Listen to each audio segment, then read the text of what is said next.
চা, চুল, খুঁটিনাটি ভালো লাগার গল্প নিয়ে আজকে আসলাম আপনাদের সাথে কিছু অভিজ্ঞতা শেয়ার করতে।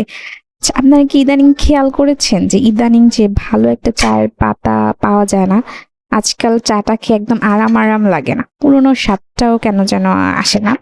সাথে আজকে আরো কিছু জিনিস নিয়ে আসছি, একটা হচ্ছে তেলের বোতল আর একটা শ্যাম্পু নিয়েছিলাম। এটা কোনো পেইড প্রমোশন করছি না, ইদানিং জাস্ট ভালো লাগাটাকে বলছি।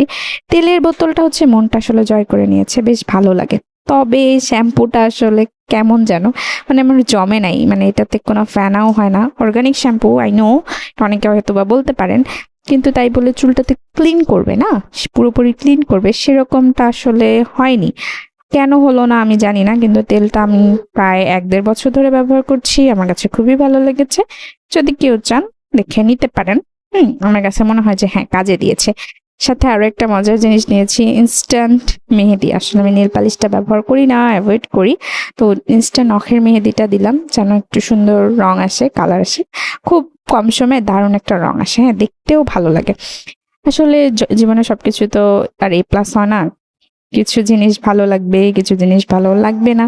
এই খুঁটিনাটি নিয়েই শিক্ষকতা প্লাস জীবনের বাকি অংশগুলো চলছে।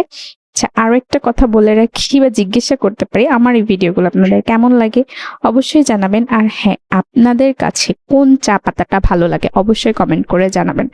আপাতত হচ্ছে আমি কয়েকটা ট্রাই করছি, কিন্তু শিক্ষকতা পেশায় চা না হলে আসলে সারাদিনটা ভালো কাটানো খুব কঠিন।